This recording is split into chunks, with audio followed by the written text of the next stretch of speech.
estuve hablando con ellos, me gustaba la cultura de equipo que tenían, la cultura de empresa que tenían y decidí intentar unirme a su equipo y, bueno, unos cuantos meses después empecé a currar con ellos, ¿vale? ¿Cuál es la idea de la charla de hoy?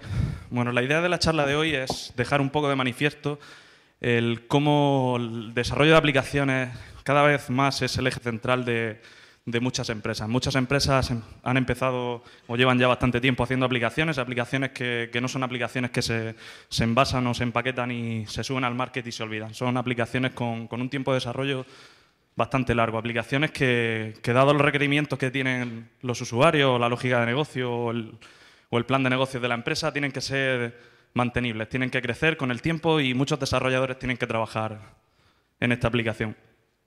Viendo el panorama actual del mundo de las aplicaciones, decidí dar una charla sobre cómo incentivar el buen código, ¿no? Cómo incentivar el código extensible, el código mantenible y cómo hacer que muchos trabajadores pudieran con una serie de pequeñas reglas o con una serie de patrones que luego comentaremos, que seguro que todos sabéis lo que son, crear un código escrito para sus compañeros, no escrito para la máquina, un código que fuera testable, un código que fuera mantenible, que fuera extensible y que no hiciera que la vida del desarrollador en su día a día fuera un infierno. ¿De qué vamos a hablar hoy? Vamos a hacer una pequeña introducción por si alguien no conoce lo que son los patrones de diseño software y ha venido a ver una charla de interfaces. No voy a hablar de interfaces gráficas.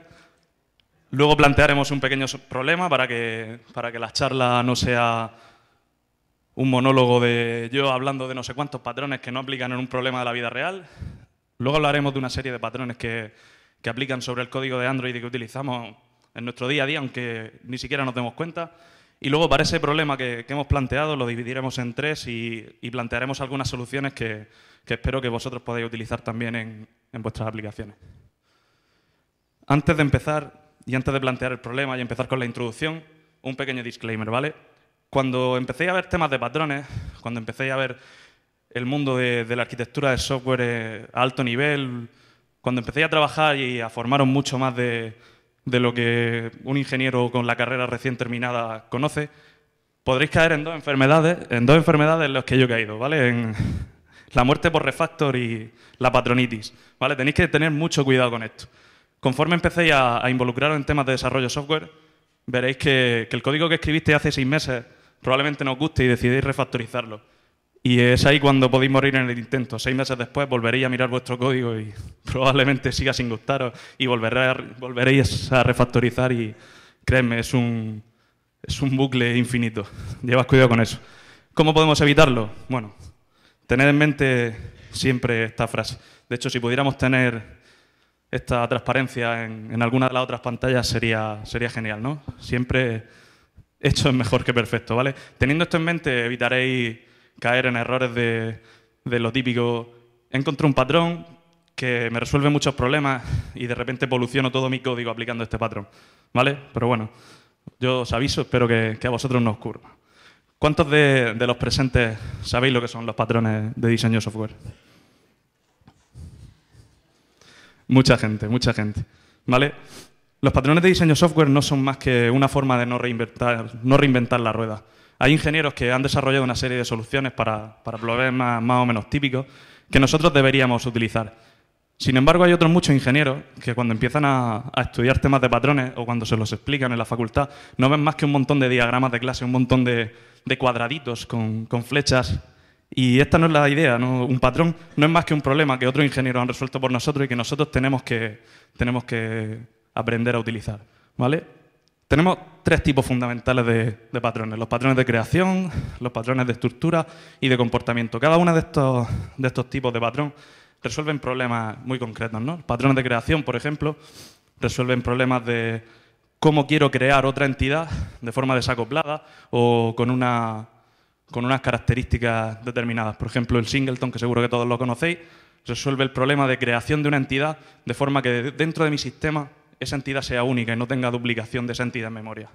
Los patrones de estructura resuelven cómo las entidades tienen que estar distribuidas a través de nuestro código, cómo debemos crear entidades de forma que no estemos acoplando nuestro código. Los patrones de comportamiento son aquellos que nos ayudan a resolver un problema, indicando cómo algunas de las entidades que apliquemos para resolver ese problema deben colaborar entre sí.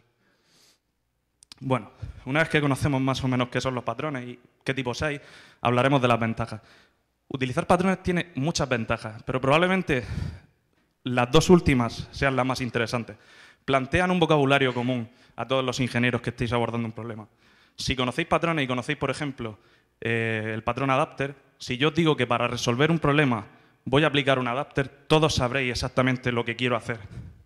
Además, como ya os he dicho antes, no estaréis resolviendo por segunda vez un problema que otros ingenieros han resuelto por vosotros, pero bueno, quizá, más que las ventajas, me gustaría destacar los inconvenientes, ¿vale? Además de las dos enfermedades que os he comentado antes, utilizar patrones no siempre trae cosas buenas, ¿vale? No siempre es sencillo identificar el patrón a aplicar. Tengo que aplicar una fachada en esta parte de mi código para resolver este problema, tengo que utilizar un adaptador, tengo que utilizar una factoría para resolver este problema de creación de esta entidad, o quizá un builder sea una mejor aproximación. No siempre utilizar o encontrar el patrón que aplica sobre nuestro problema es sencillo, ¿vale? Además, una de las cosas que intentaré remarcar a lo largo de la charla es cómo la mala aplicación de un patrón se puede transformar en un antipatrón, ¿vale? Luego, además, veremos un ejemplo con el que espero que no muchos os sintáis identificados, ¿vale? Que es como el patrón MVC, el Model View Controller, se transforma en la mayoría de los desarrollos en un antipatrón en Android. Pero bueno, para que esto no sea un coñazo, vamos a plantear un problema. Este problema es muy sencillo. Queremos hacer una aplicación que tiene un conjunto de vídeos a mostrar en una lista, de los cuales hay algunos que pueden ser vídeos normales, otros que pueden ser vídeos que los usuarios han votado mucho y los han marcado como populares, vídeos que se han marcado como favoritos o vídeos que se están reproduciendo en directo. Además, la aplicación, como es normal en la mayoría de los desarrollos, deberá traerse esos datos de un repositorio, ¿vale? De una API externa o de un fichero alojado dentro del dispositivo, de donde sea. Normalmente de una API externa que está implementada en un servidor y que nos facilitará esos datos, ¿vale? Bien. ¿Qué patrones podemos aplicar para resolver este problema? Quizá debamos plantearnos antes qué patrones utilizamos en nuestro día a día utilizando el SDK de Android, patrones que ni siquiera nos estamos dando cuenta de que los utilizamos, y además hablaremos de un antipatrón, ¿vale? Y para empezar, pues os propongo 4 patrones. Un patrón adapter, un patrón cadena de responsabilidades, un patrón memento y el Model View Controller. Quizá el más raro o los dos más raros son los dos del medio, ¿vale? Un patrón memento y un patrón cadena de responsabilidades. Estos 3 de la izquierda los utilizáis cada vez que hacéis una aplicación, ¿vale? Y ahora veremos dónde. Y el último a veces se transforma en un antipatrón, ¿vale? Empecemos por el primero. ¿Cuántos de los presentes trabajáis como desarrolladores de Android o hacéis en vuestro tiempo libre aplicaciones de Android? Bien, vamos bien entonces. ¿Cuántos de vosotros habéis hecho una lista y para hacer una lista habéis utilizado un adapter y un list view? ¿Vale? ¿Cuántos de vosotros creéis que está aplicando el patrón adapter por debajo? Vale, el patrón adapter resuelve un problema muy sencillo, pero que es muy común en el día a día. Queremos adaptar parte de una entidad ya existente a código que esté implementado previamente, ofreciéndole una interfaz diferente a que la entidad previa ofrece, ¿vale? En este caso, imaginaros que queremos implementar una lista que muestre una serie de mensajes de chat, como es la aplicación de Twenty, o en el problema que hemos planteado, una serie de vídeos, ¿vale? Si vemos cómo es la estructura, la motivación y el problema que resuelve el patrón adaptador, lo que está haciendo por nosotros es crear una interfaz amigable para que el código que tenga que consumir esa información lo haga con una interfaz predeterminada. Para ello se crean 2 entidades principales, una clase adaptadora y una clase adaptada. En este caso, para nosotros, la entidad adaptada será la colección o la entidad que encapsule la información que se tiene que pintar, y la clase adaptadora va a ser ese base adapter que todos utilizáis cada vez que queréis crear una lista. Esto es una aplicación del patrón adapter, ¿vale? Más cosas. ¿Cuántos de vosotros habéis tenido el problema de estoy desarrollando una aplicación, esta aplicación en una de mis activities tiene un checkbox y cuando roto el dispositivo y paso de portrait a landscape, ese checkbox pierde su estado. Más de uno seguro, ¿vale? Con un checkbox, una selección en una lista, lo que sea. ¿Cómo resuelve o cómo nos ayuda Android aplicando un patrón de diseño software para resolver este problema? Aplicando el patrón Memento, ¿vale? El patrón Memento es muy conocido, sobre todo en el mundo de los videojuegos, porque cuando se suele explicar se asocia con analogías del mundo de los videojuegos. El patrón Memento resuelve por nosotros el problema de capturar el estado de una entidad de forma que la entidad sea capaz de expresar su estado, sacarlo fuera de ella y con otra entidad que mantiene ese estado ser capaz de recuperarlo, ¿vale? Por ejemplo, se utiliza cuando queremos salvar la partida de un juego y estamos programando y queremos representar que el estado del juego en un momento dado se compone de una serie de elementos o de una serie de entidades que mantienen un estado previo. ¿Dónde aplica el SDK de Android del patrón Memento por nosotros? En dos métodos que conocéis seguro, que son estos dos que aparecen aquí, onSaveInstantState y onRestoreInstantState. Lo que está haciendo el SDK de Android por nosotros es ofrecernos la posibilidad de implementar el patrón Memento a través de estos dos métodos, ¿vale?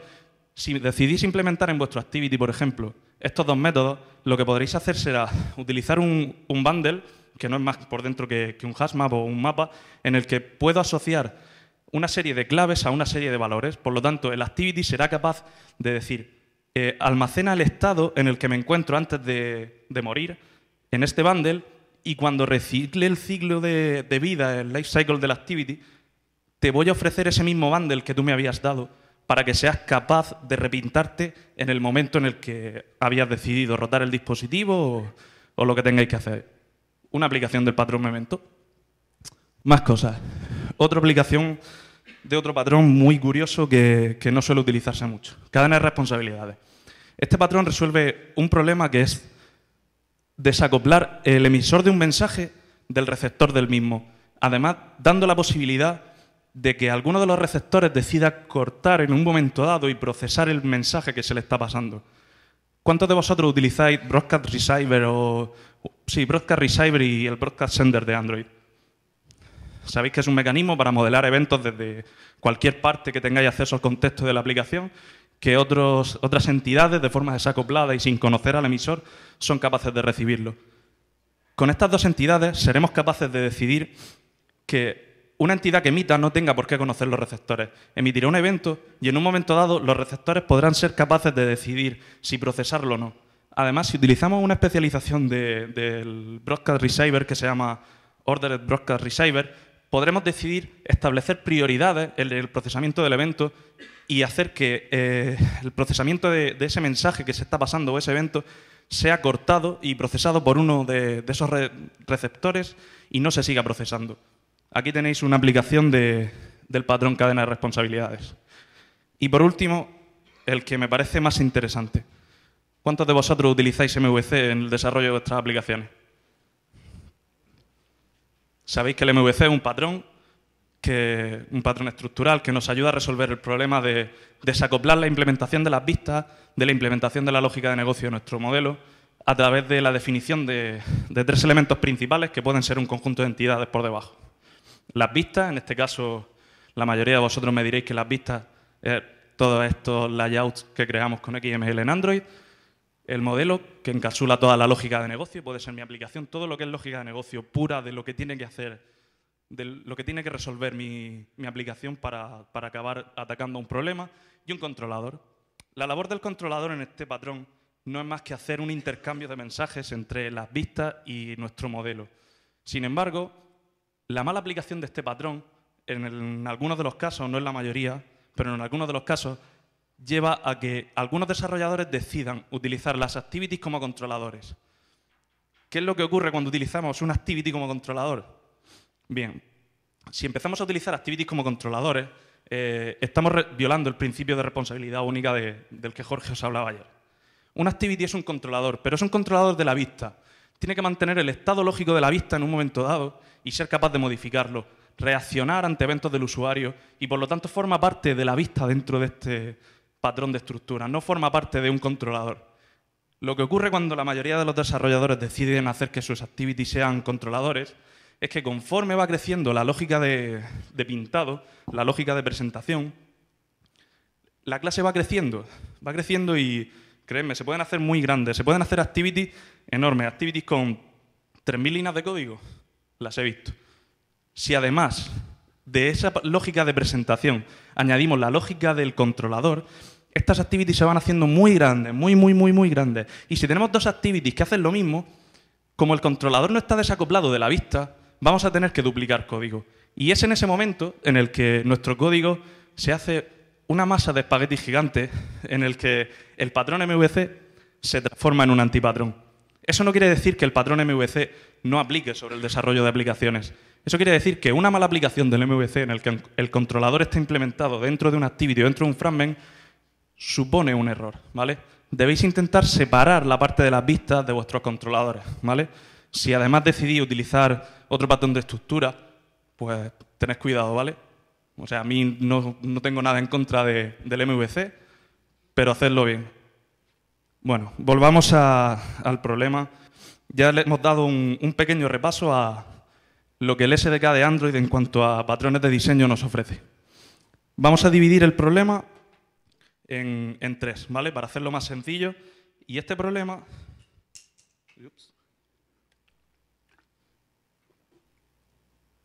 Este problema lo vamos a resolver aplicando en algunos casos varios patrones y en otros solo uno, ¿vale? Vamos a empezar por resolver el problema del pintado de elementos heterogéneos dentro de una lista, porque nuestro Product Manager o nuestro Project Manager ha decidido que los vídeos que son normales se tienen que pintar de una forma, los que son favoritos se tienen que pintar de otra y los que son en directo se tienen que pintar de otra, ¿vale? Pero todos están dentro de la misma lista. Luego vamos a resolver el problema del origen de datos. Cómo la aplicación tiene que solicitar los datos y hacia dónde tiene que hacerlo para abstraer por completo al código cliente de dónde estos datos están llegando, ¿vale? Y por último, vamos a hablar de cómo implementar casos de uso como un contraejemplo de cómo solventar el problema de que el MVC se transforme en un antipatrón aplicando un patrón muy sencillo que seguro que todos conoceréis. Empecemos. Vamos a resolver el primero de los problemas, ¿vale? ¿Alguien reconoce el código que hay aquí? ¿Sabéis que esto es un método getView que normalmente se utiliza cuando extendéis un adaptador para utilizar ese adaptador con un list view, ¿vale? ¿Alguien sabría decirme qué es esto que hay aquí abajo, si logra verlo? Un view holder, ¿no?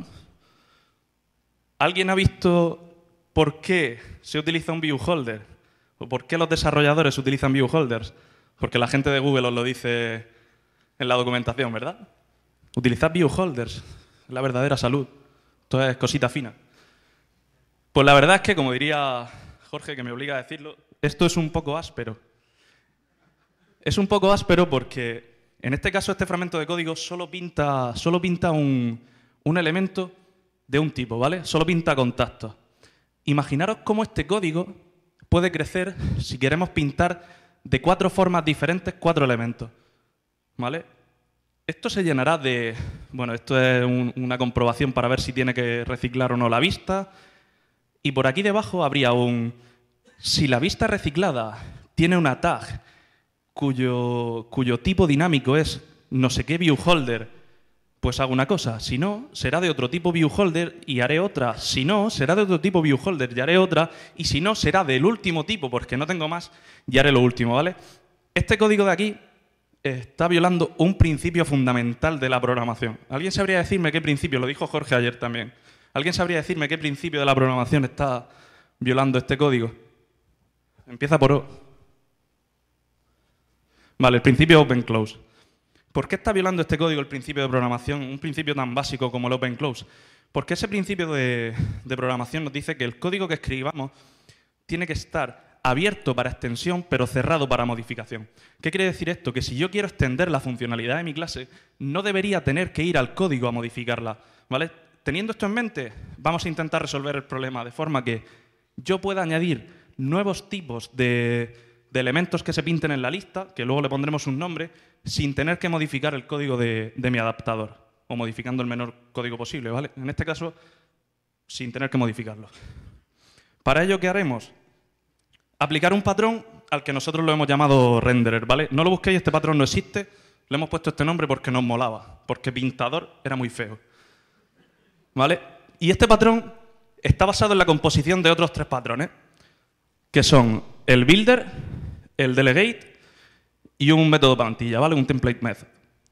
Este patrón, básicamente, si os lo cuento así por encima, aunque ahora entraremos en detalle, resuelve el problema de cómo una entidad tiene que ser representada gráficamente dentro de mi lista, ¿vale? Y además, cómo hacer que el adaptador no se vea modificado cada vez que yo quiero añadir un nuevo tipo de elemento para que sea pintado. Para ello hemos creado unas entidades que se llaman renderers, que son especializadas cada vez que queremos crear un nuevo tipo de renderizador o de renderer o como lo queráis llamar, de forma que estas entidades van a implementar la lógica de pintado para un elemento dado para esa vista, ¿vale? Recordad que teníamos 4 tipos de vídeo. Por cada tipo de vídeo, siempre que estos se pinten de forma diferente, crearemos un renderer que tendrá en la parte de la jerarquía, o sea, ellos serán hijos de un elemento que forma parte de una jerarquía que será con el que trabaje el adaptador, ¿vale? Luego lo veremos, ¿vale? Quedaros con la idea de que tenemos que crear entidades cuya responsabilidad es el pintado de ese elemento. Para ello, tendremos que ser capaces de crearla y cuando tenemos que resolver el problema de cómo crear entidades de forma desacoplada, podemos aplicar patrones de creación. Uno de los patrones de creación más famosos, que seguro que conocéis, es el builder, ¿vale? ¿Qué es lo que haremos? Crearemos una entidad que se llama VideoRenderedBuilder, que tendrá un constructor de tipo builder y que recibirá una serie de elementos que le hacen falta para construir esas otras entidades. En este caso, por ejemplo, necesitará un contexto, un layout in Flutter, el vídeo que va a pintar, 2 atributos que le indican si es el primero de la lista o el último, o es único y es el primero y el último al mismo tiempo, y un método build que nos devuelve un video renderer, ¿vale? No sabemos el subtipo concreto de ese video renderer, por lo tanto el código cliente, el código que utiliza este builder para trabajar con los renderers, lo creará, pero nunca sabrá el tipo dinámico de ese video renderer. Solo conocerá el tipo estático, que será la parte alta de la jerarquía, de forma que el código que trabaje sobre esto no tendrá que hacer nunca si es de este tipo, hago una cosa, si es de la otra, hago otra, porque toda esa lógica de negocio condicional al tipo lo vamos a encapsular dentro de cada uno de los renderizadores. Pues creamos un builder y ya tenemos una entidad que es capaz de devolvernos objetos para el pintado. ¿Dónde vamos a aplicar el método plantilla? Vale. El método plantilla se suele aplicar cuando queremos definir algoritmos de forma que otras entidades especialicen ese algoritmo de alguna forma. En este caso, el algoritmo que nosotros queremos resolver dentro de un renderer es el algoritmo de pintado, el algoritmo de procesamiento visual que nos va a devolver una serie de entidades con una serie de información ya introducida para que se pinte, ¿vale? ¿Qué es lo que haremos? Pues crearemos, bueno, en este caso, en la parte más alta de la jerarquía tenemos un render definido en T, un render genérico, para poder reutilizar un montón de código que hay por aquí.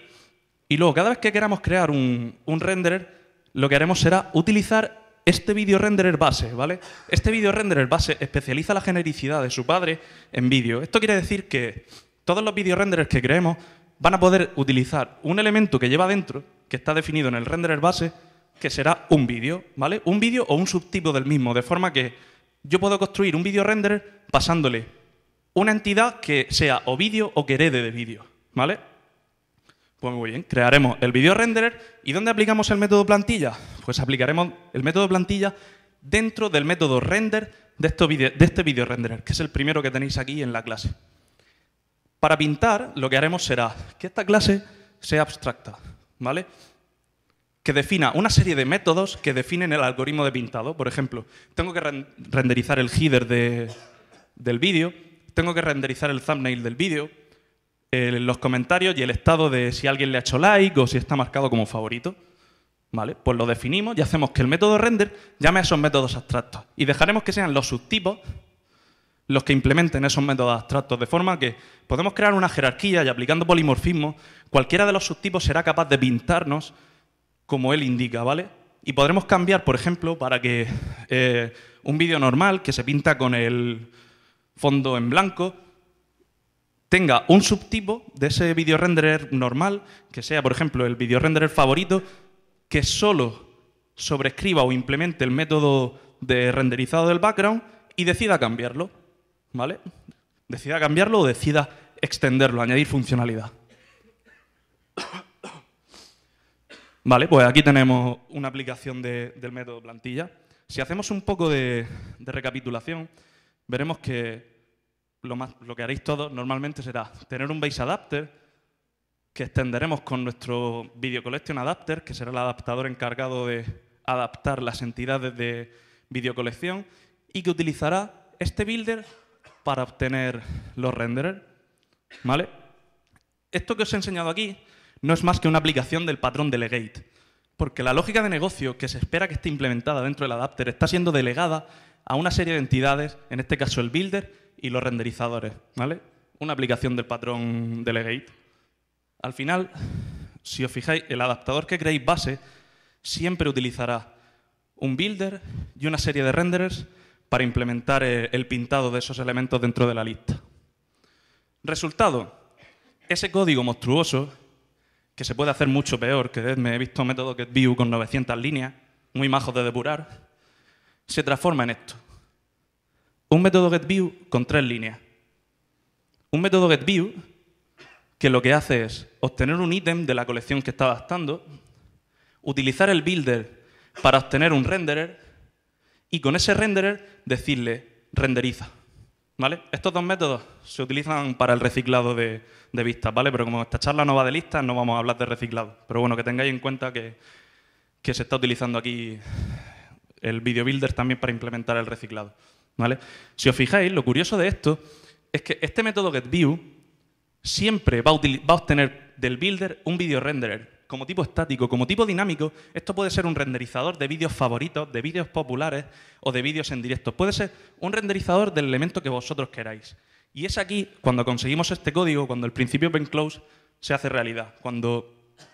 Si yo quiero añadir un nuevo tipo de renderizador de vídeos, un nuevo tipo, por ejemplo, de, no sé, yo qué sé, lo que sea, vídeos que ha subido Jorge, solo tengo que añadirlo a mi jerarquía de renderizadores, hacer que el builder lo devuelva y este adapter no tendré que tocarlo para nada. Es más, si conseguís hacer un trabajo lo suficientemente genérico, podréis tener un adaptador para todas vuestras listas, para todas, creedme. Todas y cada una de vuestras listas utilizarán un único adaptador que será genérico a la hora de obtener un builder y será genérico a la hora de trabajar con los renderizadores. No tendréis que hacer más trabajo, ¿vale? Pero bueno, si lo miramos así un poquito más con perspectiva, al final veréis que por cada uno de los patrones que hemos aplicado aparece una serie de elementos. Al aplicar el método plantilla nos aparecerá una serie de elementos en forma de jerarquía, de forma que arriba tendremos un renderizador base, por debajo restringiremos la herencia indicando que el renderizador de vídeos va a recibir como dato ese vídeo y cada uno de las especializaciones del algoritmo las tendremos por debajo de este video render genérico, ¿vale? Así es como quedaría al final, ¿vale? Tendríamos la jerarquía de video renderers, un video renderer builder, que es el builder del que hemos empezado a hablar en la aplicación de este patrón, una jerarquía de elementos que forma parte de nuestro modelo de datos, en este caso vídeos, ¿vale? Y nuestro adapter, el adapter concreto que le vamos a pasar a la lista con las entidades que estamos adaptando. Bueno, no parece tan complicado, ¿no? Lo que antes lo teníamos todo en una sola clase implementado, pues ahora aparece con unas cuantas entidades más que han dividido la responsabilidad de cada uno de los elementos a través de estas entidades.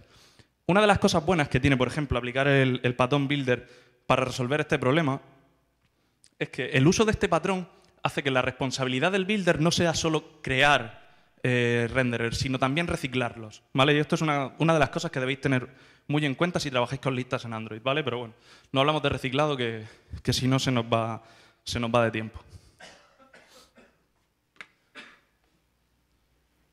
Bueno, sigamos resolviendo problemas. ¿Cómo podemos resolver el problema de la abstracción del origen de datos dentro de una aplicación? A mí nunca me va a interesar, nunca, que desde la parte de la lógica de negocio de mi aplicación o de la parte de la UI, el código que está implementado en ese segmento o en esa capa de mi aplicación conozca que los datos se van a traer de red o que los datos se van a traer de base de datos o de una caché local, ¿vale? tenéis que evitar ese tipo de código, porque estáis acoplando las diferentes capas de vuestra aplicación unas con otras y estáis haciendo que cambiar una de las capas sea un auténtico infierno porque va a suponer cambios en las demás.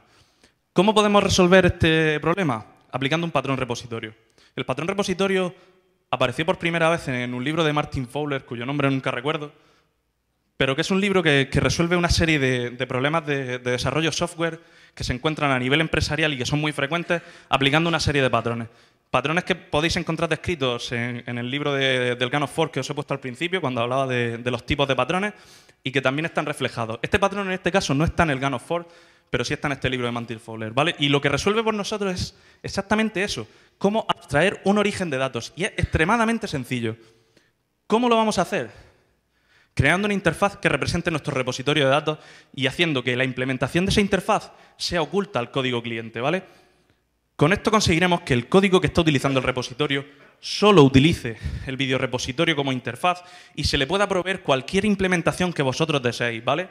Y por cualquier implementación me refiero a, por ejemplo, un repositorio que obtiene de una API externa la información de los vídeos, lo que aquí os pongo como Cloud Video Repository, y cuyas dependencias será una API Client y su implementación de la API Client, ¿vale? Si conseguís que la implementación de la API Client esté oculta, al igual que la implementación del repositorio para su código cliente, lo estaréis haciendo bien. Si queremos ir un poco más allá y queremos conseguir que este patrón nos sea un poco más útil, podemos decidir hacer una implementación de nuestro repositorio de datos especializando este repositorio, que fue nuestra primera implementación, añadiéndole persistencia. Lo único que tendremos que hacer será extender el repositorio y en los métodos en los que sea necesario sobreescribirlo añadiendo persistencia. Añadiremos una nueva dependencia, que será un storage de vídeo que puede estar basado, por ejemplo, en una base de datos con SQLite o simplemente escribiendo en disco, ¿vale? Es un patrón que parece muy tonto, pero es un patrón que os va a permitir tomar las decisiones importantes de vuestro desarrollo cuando tengáis que tomarlas, ¿vale? Cuando empecéis vuestro desarrollo, no tendréis que preocuparos porque la implementación del repositorio sea una base de datos o sea un servidor externo, ¿vale? Esa decisión la podéis tomar una vez hayáis implementado toda la lógica de negocio. Y claro, algunos de vosotros me diréis, bueno, pero es que yo para ver mi aplicación funcionando necesito tener una implementación de ese repositorio, de esa interfaz que representa el repositorio. Podemos hacer una implementación. Podemos hacer esta implementación de aquí, ¿vale? Una implementación fake que nos devuelva la información que nosotros queremos cuando nosotros queremos, ¿vale? Imaginaros, la primera vez me devuelve 20 vídeos, la segunda vez espera 3 segundos y me devuelve solo 2 vídeos, y a la cuarta vez que le pido vídeos no me devuelve nada o me devuelve una excepción. Así podemos tener toda nuestra aplicación trabajando contra una serie de entidades que están moqueadas. Si además trabajamos escribiendo test, veréis que las bondades de este patrón, aquí, es que vuestro código cliente del repositorio será perfectamente capaz de crear un mock de la entidad y en tiempo de test trabajar aunque ni siquiera tengáis ninguna implementación, ¿vale? Y esto es lo que debéis intentar en vuestro día a día. Tomar la decisión importante del desarrollo cuando sea necesaria. Si queréis ver la aplicación funcionando, hacer una implementación fake, y cuando tengáis que implementar la base de datos, ya lo haréis. Si queréis, en tiempo de test, simular el comportamiento de este repositorio, crear un mock, ¿vale?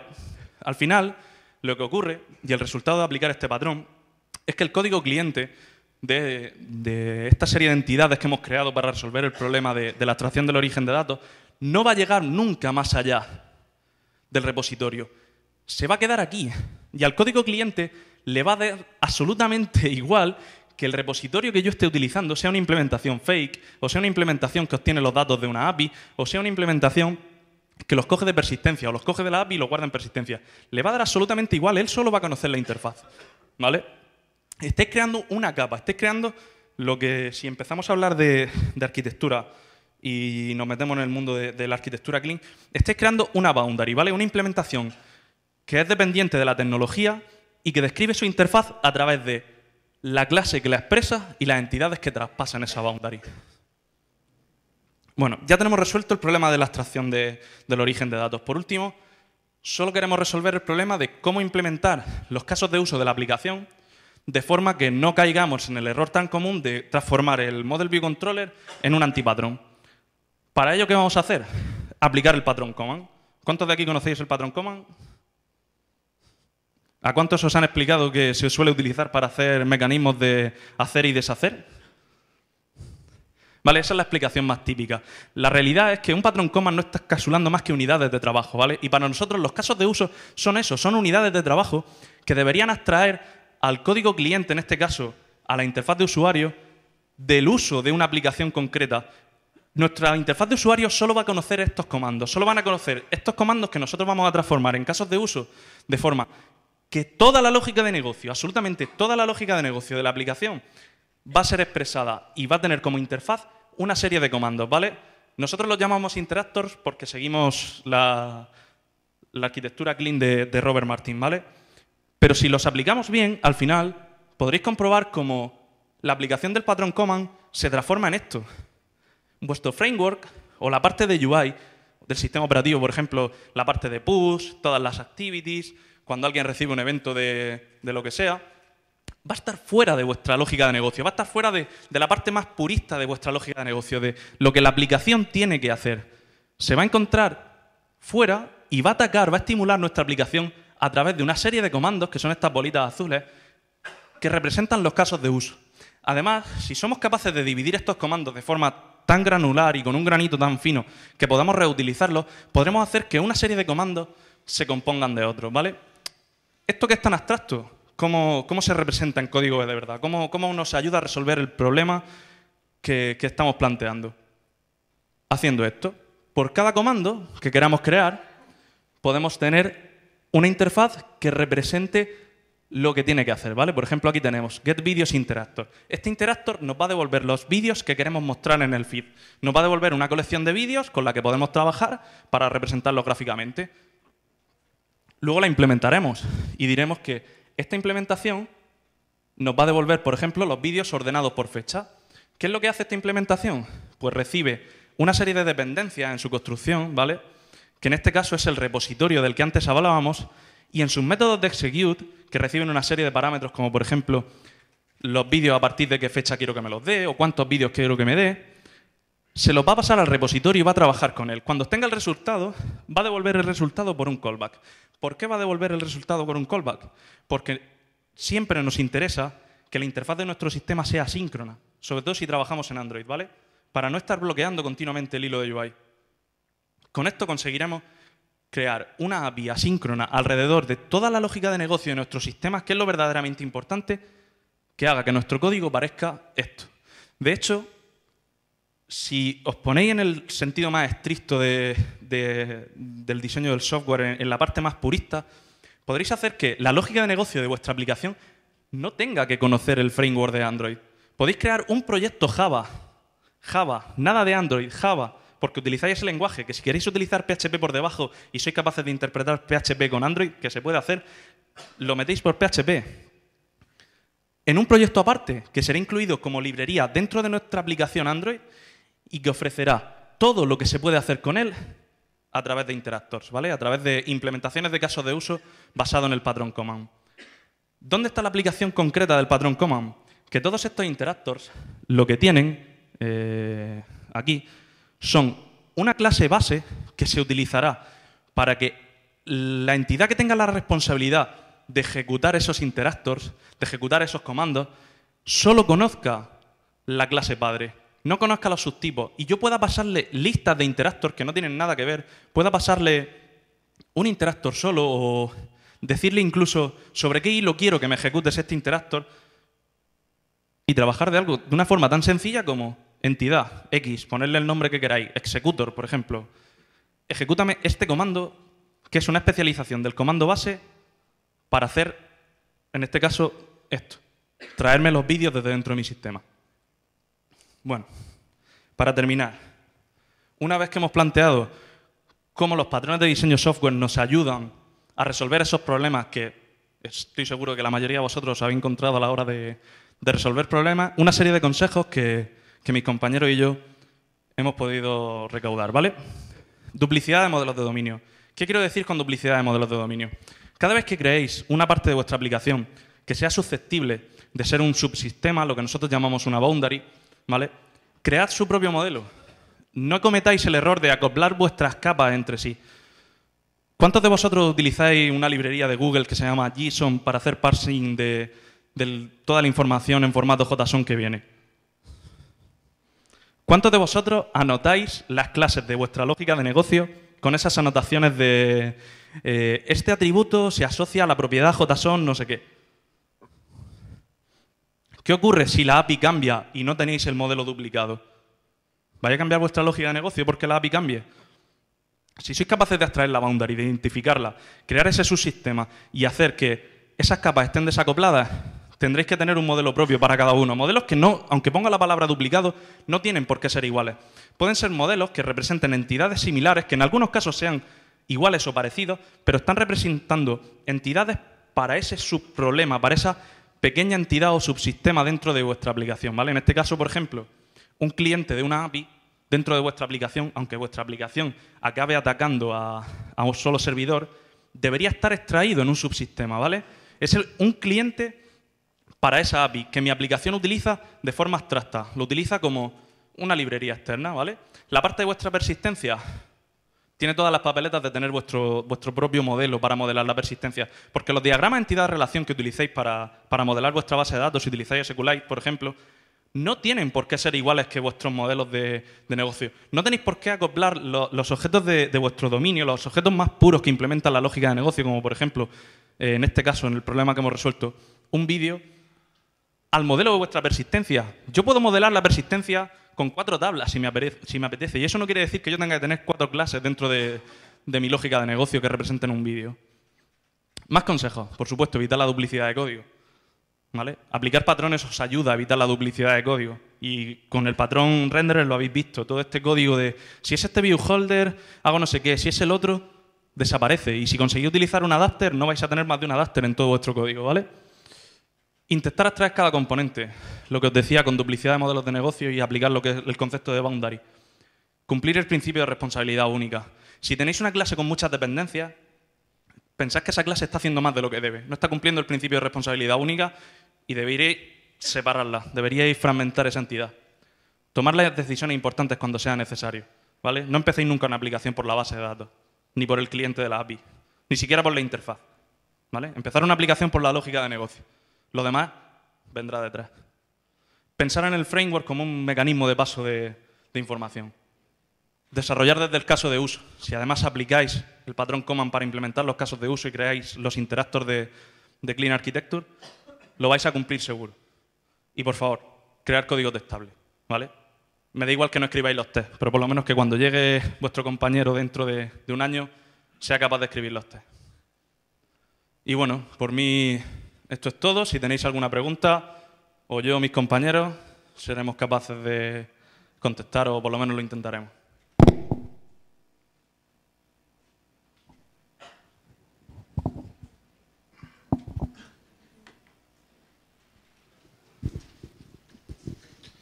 Hola, quería preguntarte si aplicáis todos y cada uno de los patrones en Twenty. Sí. Sí. De hecho, lo que te he comentado del patrón renderer se ha transformado dentro del código de nuestra aplicación en un estándar de código. No verás a nadie de nuestro equipo trabajando con viewholders y haciendo adaptadores con más de 1000 líneas de código por tener que utilizar viewholders. No, el más complicado me parece, vamos, desde mi punto de vista, el command. Para abstraer todo eso y que se ataque lo que dices tú desde cualquier tipo de plataforma, código. Eso es lo más difícil. Eso es lo más difícil porque pensad, por ejemplo, que ahora mismo aquí solo estamos hablando de Android, ¿vale? Pero hay una serie de frameworks que los conoceréis seguro que permiten crear compilaciones para plataformas diferentes. Existen millones de frameworks que te permiten con la misma aplicación sacar una APK para Android, un IPA creo que se llaman los de iPhone y lo que Dios quiera que utilicen los de Windows Phone. Si somos capaces de extraer la lógica de negocio, ¿vale? Vamos a evitar tener que hacer la misma aplicación 3 veces utilizando este framework, porque la lógica de negocio y los problemas que vamos a resolver es la misma. No por ser una aplicación de iPhone va a resolver problemas que la de Android no tenga. Normalmente es lo mismo. Si son diferentes, obviamente tendréis que hacer aplicaciones diferentes. Pero aplicar ese patrón y extraer vuestra lógica de negocio del framework os va a ayudar en eso. ¿Más preguntas? Pues nada, muchas gracias.